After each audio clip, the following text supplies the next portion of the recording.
खाली गोटे टॉपिक हम डिस्कशन करते कौन कि unspoken obstacle in the path of भक्ति भक्ति मार्ग रे को ऑब्स्टेकल अच्छी अनर्थ अच्छी बाधा अच्छी जहाँ विषय हमको कथा हबार अच्छी किंतु आम कथा है तो गोटे भागवतम गोटे सुंदर नियम अच्छी कौन ना गोटे साधारण लोक यदि सी तार धर्मर नियम को भांगुची ताले सेटा पाप किंतु जने भक्त पाई जदि शुद्ध भक्तिर पथरे यदि किसी बाधा आसुची सेटा तापाई पाप बुझिला for a common man breaking the rules of religious principle is a sin but for a pure devotee anything stands on the way of pure devotional service is a sin तेणु से आमको शुद्ध भक्ति करार अच्छी एटा समस्त लक्ष्य रहा दरकार तेणु से आम कौन करवा कि रास्तार कौन कौन अनर्थ आसो आम देखा तो गोटे अनर्थ विषय आम टिके कथा होते जिते आम उपदेश अमृत श्रवण करुले तो ता भर मुझे सम्यक जिन कहि देखा तो शिल रूप गोस्वामी द्वारा विरचित उपदेश अमृत वर्णना कराई या फिर उपदेश सॉरी भक्ति रसामृत सिंधुर जो कह परिभाषा सूत्र माने कौन जो प्रिंसिपल बेसिस रे होल होल हमर रूप गोस्वामी कौन करथिले भक्ति रसामृत सिंधु रचना करथिले या फिर परिभाषा सूत्र माने कोर जिंस जोटा टाइम प्लेस सर्कमस्टांसेस अनुसार डिसाइड हेकी थाए सबु शास्त्र रो गोटे गोटे परिभाषा सूत्र थाए जेमती भागवतम रो परिभाषा सूत्र कौन कौन अच्छी ये सांग पांग पार्श्वदेव्यो सांग कौन चैतन्य महाप्रभुंकर आविर्भाव जो श्लोक अच्छी सेटा भगवद गीतार परिभाषा सूत्र कौन सर्वधर्मान परित्यज्य आम कम शरणम बजाओ तेणु से रूप गोस्वामी परिभाषा सूत्र कौन कहते अन्य अभिलाषित शून्यम ज्ञान कर्मादि अनावृतम तो ये आम श्रवण करिया बेसी श्रवण करवानी तो अन्य अभिलाषित शून्यम जो शुद्ध भक्तिर लक्षण अच्छी कौन सी प्रकार अभिलाष रही no material desire should be an integral part of your devotional service हमार भक्ति मार्ग रे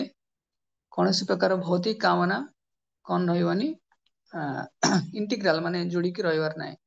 तापरे ज्ञान कर्मादि अनावृतम कौन सी ज्ञान एवं कर्म आदि ज्ञान कर्म वर्णाश्रम धर्म ए सब जिनस शुद्ध भक्तिर परिसीम बाहर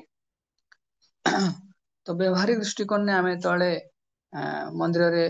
रुहंती सेवा करती कौन स्टैंडर्ड को फॉलो करती से कौन हुए यही सब चेतना गुड़ा आमको सूक्ष्म रूप से आमको बाधा आने आम शुद्ध भक्तिर आढ़ुआल आमको रखिदिए तेणु से जमी कह जाए अन्य अभिलाषित शून्यम सपोज मोर भौणीर बाहागर हबार अच्छी तो मुझे कौन करी मत से कहते तुम्हें आस तुम्हें न आसब तुम तो नुआ इस्कन जॉइन कर तुम्हें यदि न आसब ताहले आम समस्त भल लगे तुम बर न खाओ कि आस कि आमको लगुच कौन अरे बाहागर माने डीजे बाजुव सब लोक थे समस्ते आमको देखुवे आम तिलक चिता कर लोक केते कथा कहे किंतु गोटे परिप्रेक्षी मत ये लगुच कि ना मत से कहते तुम्हें न आसब तुम आमको भल लगे तुम्हें आस सिंपल लॉजिक आमको जाइए अटेंड करार अच्छी किंतु जो मुहूर्त आम भावुचे कि मुझे जीवी ताले मोर भक्तिटा पूरा नष्ट हो सेकेंड जदि मु न जीवी ताहले कौन हम से मते मोर भक्तिटा सुरक्षित हम तो ये जो कॉन्सेप्ट केवल ये कहबी आज बेसी कहबी तो भक्ति सब प्योरली इंडिपेंडेंट माने भक्ति सब अलग सब प्रिंसिपल टू भिन्न भक्ति को आम क्या संगे जोड़ी पारानी निश्चय आम मैरेज फंक्शन अटेंड कर चारिटा नियम आबद्ध रही किंतु जदि आम अटेंड करुचे आम भक्ति द्वारा प्रभावित हो कि आम भक्तिटा नष्ट हो तो यदि कॉन्सेप्ट माइंड रे आसो ताले सब जिन कौन जो कहते कीड़ा कीड़ा माने अनर्थर जमी गोटे कीड़ा कौन करे गोटे धर खटरे अच्छी खटमल टाइप से कौन भितर पशिकी कणा कर नष्ट कर दिखती तो सूक्ष्म सूक्ष्म जिन गुड़ा मुझे कौन कहली से मत बुझीपार ना भक्ति प्योरली इंडिपेंडेंट भक्ति को जो आम कहते मैटर प्रपात कहते सुंदर भाव में मैटर एंड स्पिरिट दुईटा अलग अलग जिन मैटेरियल रु मैटेरियल लाइफ सब आसो मैटेरियल रिलेशनशिप मटेरियल सिचुएशन सब आसीबो स्पिरिट रु प्योर डिवोशनल सर्विस आड़क जीव तो दीटा को अलग अलग आम जो मिक्स कर दियंती सेतेबेले आमे कोन बहुत जल्दी प्रभावित हो जाती है आउ यार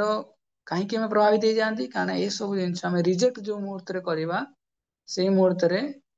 आम पुणी मायार चंगुल में फसीजा तो आमको रिजेक्ट करार ना कृष्ण को सेवार लगार अच्छी जदि आम हो पारे संभावना अच्छी यदि आम जाऊे मैरेज फंक्शन अटेंड करुचे ताले कौन हम तिलक करके जाइए तो कहीं ना कहीं भक्त मैंने पचार भक्त नुहतु कहीं ना कहीं पचार क्या यहाँ कौन तो हो पारे से स्कोप प्रिचिंग रही पारे आम कही न पारती कि आम स्वभाव को देखिए प्रभावित हो पारे तेणु यही सब दृष्टिकोण आमको धीरे धीरे मेंटेन करार अच्छी कहीं या द्वारा आमको प्राय दैनंदिन भक्ति जीवन माने प्रॉब्लम होची हमको घर को डाकिले आम जाऊने आम लोक सहित कथा होने आम लगुच कि ना आम भक्ति बहुत प्रभावित हो जाऊे तेणु आमको से कला शिखिबार अच्छी जहाँद्वारा आम आम भक्ति को सुरक्षित करवा कारण भक्ति प्योरली इंडिपेंडेंट काली कह भक्ति कहीं इंडिपेंडेंट नुह कि आज भक्ति in terms of religious principle शुद्ध भक्ति भगवान द्वारा प्रदत्त होता सबुठारु जिते सब रिलीजियस प्रिंसिपल रहा सबुठारु सर्वोत्कृष्ट ना कौन कर्म ज्ञान ये सब जिन कौन प्रभाव यहाँ पड़ ही पारनी तार रिजन भी कहला कि भक्ति अप्रतिहता अहेतुकी तेणु अप्रतिहता माने कौन प्रकार मटेरियल इफेक्ट रही तो आम आहरी आमर भक्ति को शार्प करवा धीरे धीरे तो छोटे छोटे जिन सेयार करी किसी दिन ताकि आम व्यवहारिक दृष्टिकोण ने भक्ति को मिक्स करवानी भक्ति इज प्योर डिवोशनल सर्विस ठीक अच्छे आम ये आज सेशन को विराम दवा समस्त को बुझा पड़ा ना क्या बुझा पड़ानी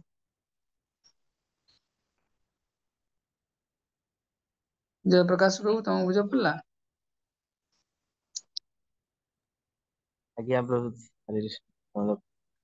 हरे कृष्ण हरे कृष्ण हरे कृष्ण प्रभु जी टिके आउ थरे श्लोकटा कहे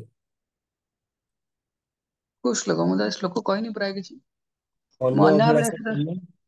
अन्याभिलाषित अन्याभिलाषित शून्य ज्ञान कर्मादि अनावृतम आनुकूल्य संकल्पम भूलीगली मु तम चक्कर में श्लोक भूलीगली अरे मुझे की कहया पड़ो तो अनुकूल से संकल्प प्रतिकूल से वर्जन नहीं नहीं आनुकूल्यन कृष्णानुशीलनम भक्ति रुच्यते ओके तीटा का मिक्स करिया नहीं ओके तो इस श्लोक फास्ट पार्ट टाइम कही तो मोर पर्पस है आम आइडेंटिफाई करवा दरकार कि यहाँ शुद्ध भक्ति रे जीव यहाँ शुद्ध भक्ति रे जीवनी फास्ट टर्म सेकंड है आम कौन जिन को रिजेक्ट करवानी रिजेक्ट करुचे सोशल प्लेटफॉर्म रे लोक मैंने आमको रिजेक्ट कर दौरान आमको आउटकास्ट कर दौरान तेणु आमको आम से बॉन्डिंग फील कर पारने ओके ठीक अच्छे आम ये रहा समस्त विशेष धन्यवाद समा मु जानी नथली मोर से कौन सेटा कहती शेयरिंग मोड रे रही जाइतिला तो मोर वीडियो ऑफ थिला तेणु मु जोर जोर रे कहिदेली समस्त को तो वीडियो ऑन करी समस्त जप करियार अछि ताकि आमे भल नाम जप करि परिबा ना ठीक अछि हरे कृष्ण श्रील प्रभुपाद की जय आनंद कोटि वैष्णव की जय थैंक गॉड प्रेमानंद हरि हरि बोल हरे कृष्ण